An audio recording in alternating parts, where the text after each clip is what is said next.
আসসালামু আলাইকুম খামারি ভাইরা, আপনারা কেমন আছেন? আশা করছি মহান আল্লাহ তাআলার রহমতে আপনারা সুস্থ আছেন, ভালো আছেন।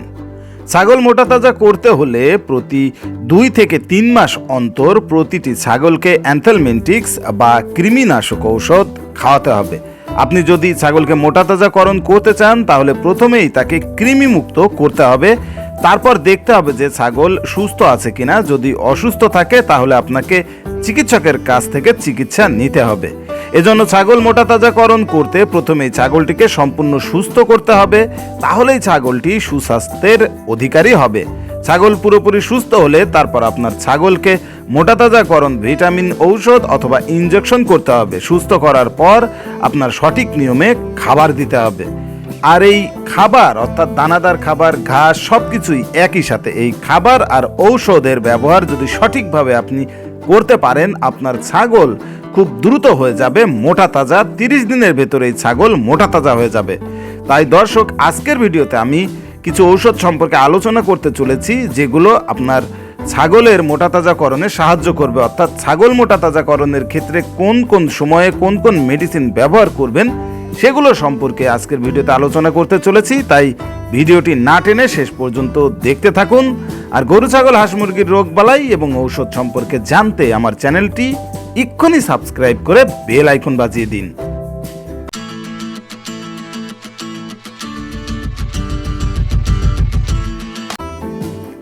খাসি কেনার পর প্রথম কাজ হলো কৃমি মুক্ত করা।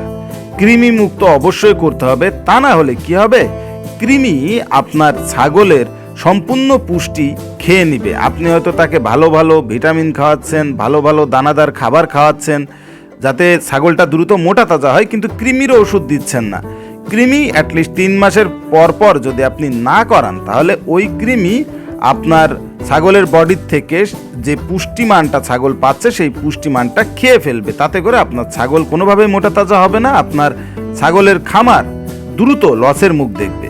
এবং এই কৃমি মুক্ত করার পরপরই কিন্তু এর সাথে লিভার টনিকটা জরুরি। অবশ্যই কৃমি মুক্ত হওয়ার পর লিভার টনিকটা আপনাকে দিতেই হবে।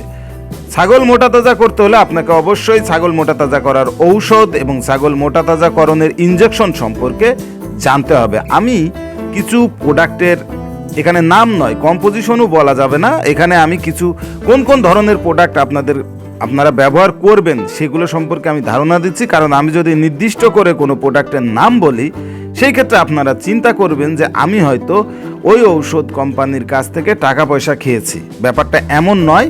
আমি আসলে আমার জানা মতে, দেখা মতে কিছু প্রোডাক্টের নামও আমি বলবো যেগুলো আসলে এক্সক্লুসিভ প্রোডাক্ট, যেগুলো সম্পর্কে আপনাদের কেউ ওইভাবে জানায় না, সেই ধরনের কিছু ইনফরমেশন আমি দিব। প্রথমত দেখেন, কৃমিনাশক ট্যাবলেট খাওয়াতে হবে। এটা বাজারের থেকে যে কোনো কোম্পানির ট্যাবলেট আপনি নিয়ে খাওয়াতে পারেন। ওজন অনুযায়ী কৃমির ট্যাবলেট খাওয়াতে হয়, সেটা খেয়াল করে রাখবেন। এবং বাসি পেটে সবথেকে ভালো হয়, বাসি পেটে কৃমির ট্যাবলেটটা আপনাকে দিতে হবে, এইটা মাথার ভিতরে খেয়াল রাখবেন। এরপর আমি বলেছি ভালো মানের লিভার টনিক খাওয়াতে হবে।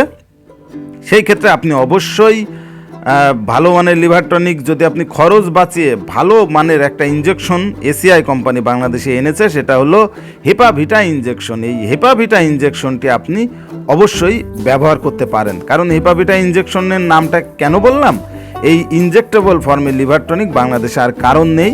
আপনার যদি 5-6টাও ছাগল থাকে সেই ক্ষেত্রে 100 কেজি বডি ওয়েটে মাত্র 10 সিসি করে দিতে হবে। আপনি 2 থেকে 3 বার দিতে পারেন 7 দিন পর পর, এবং খুবই চমৎকার। এবং এই হেপাভিটা ইনজেকশনের ভিতরে কিন্তু অলরেডি বি কমপ্লেক্স আছে। এখন আপনি যদি হেপাভিটা ইনজেকশন না ব্যবহার করেন তাহলে লিভার টনিক দিবেন, তার পাশাপাশি যে কোনো ধরনের একটা বি কমপ্লেক্স অবশ্যই দিবেন। এর পাশাপাশি ভিটামিন সিও প্রয়োজন, সেই ভিটামিন সিটাও কিন্তু হেপাভিটা ইনজেকশনের ভিতরে আছে। যার মানে 3-in-1 liver tonic, vitamin B complex এবং ভিটামিন সি, 3টা জিনিসই আপনি হেপাভিটা ইনজেকশনে পেয়ে যাবেন, যার ফলে আপনার কিন্তু খরচ অনেকাংশে কমে যাবে। এরপর মোটা তাজাকরণের ক্ষেত্রে আপনাকে যে কাজটা করতে হবে, ক্যালসিয়াম খাওয়াতে হবে, ফসফরাস ও ম্যাগনেসিয়াম খাওয়াতে হবে। এই ক্যালসিয়াম, ফসফরাস, ম্যাগনেসিয়াম এই 3 ফরম্যাটেরই কিন্তু বাজারে ভালো মানের একটা ক্যালসিয়াম দেখে নেবেন। যে কোনো calcium, square company, ACI, Renata, Acme company, প্রত্যেকটা ভালো ভালো কোম্পানিরই কিন্তু এই ক্যালসিয়াম আছে। একটা ভালো ক্যালসিয়াম নিলে আপনি কিন্তু ক্যালসিয়াম, ফসফরাস, ম্যাগনেসিয়ামের চাহিদা সেখান থেকে পূরণ করতে পারবেন। এবং সর্বোপরি আপনাকে যেটা করতে হবে সেটা হলো একটা জিঙ্ক সিরাপ খাওয়াতে হবে। এইটাও আপনি দেখবেন বাজারে অনেক ভালো মানের জিঙ্ক সিরাপ পাওয়া যায়। 100 ml থেকে শুরু করে জিঙ্ক সিরাপ মোটামুটি 10 লিটার পর্যন্ত পাওয়া যায়। আপনার খামারের সাইজ অনুযায়ী আপনি জিঙ্ক সিরাপ নিয়ে নেবেন। যত বড় প্যাক সাইজ নেবেন তত কিন্তু আপনার খরচ কমবে। এর পাশাপাশি ছাগল মোটা তাজাকরণের জন্য আপনি ক্যাটোফোর্স ইনজেকশনটা অবশ্যই দিবেন, যেটা কোরিয়ার থেকে এসিআই অ্যানিমেল হেলথ বাংলাদেশের বাজারে ইম্পোর্ট করছে। ক্যাটোফোর্স দিতে বললাম এই কারণেই, ক্যাটোফোর্সের ভিতরে ডিরেক্ট ডিএল মিথিওনিন আছে, যেটা আসলে মাংসের সেল বাড়াতে সহযোগিতা করে এবং দ্রুত মোটা তাজা হয়। এই ডিএল মিথিওনিন এইটা সম্পর্কে আসলে অনেকেই জানে, যারা জানে না তাদের জন্য বলে রাখলাম। দর্শক, ক্যাটোফোর্স ইনজেকশনটিও কিন্তু আপনি 7 দিন পর পর 3টা ডোজ দিবেন, অর্থাৎ 21 দিনেই আপনার ছাগলকে মোটা তাজাকরণ করতে চাইলে অবশ্যই এই ক্যাটোফোর্স ইনজেকশনটা ইউজ করবেন। 7 দিন পর পর 100 কেজি বডি ওয়েটে 10 সিসি করে দিতে হবে। এইটাও কোরিয়ান প্রোডাক্ট এবং নির্ভরযোগ্য কোম্পানির প্রোডাক্ট, খুবই ভালো। এটা দীর্ঘদিন ধরে এসিআই কোম্পানি বাংলাদেশের বাজারে ইম্পোর্ট করছে। দর্শক, আমি যে প্রোডাক্টগুলোর নাম বললাম এগুলো আপনার নিকটস্থ গরু ছাগলের ঔষধের দোকানে খুব সহজেই পেয়ে যাবেন, আপনার হাতের কাছেই। তাই আর বসে না থেকে ছাগল দ্রুত মোটা তাজা করতে গেলে, অর্থাৎ 1 মাসের ভিতরে মোটা তাজা করতে গেলে আপনি নিশ্চিন্তে যে প্রোডাক্টগুলোর কথা বললাম, যে ওষুধগুলোর কথা বললাম, আপনার দানাদার খাবার ঘাস এর সাথে মিক্সার করে এই ওষুধগুলো ব্যবহার করুন। নিশ্চিন্তে আপনার ছাগল মোটা তাজা হয়ে যাবে। আশা করছি ভিডিওটি আপনাদের অনেক উপকারে লেগেছে। ভিডিওটি ভালো লাগলে লাইক, কমেন্টস এবং শেয়ার করবেন।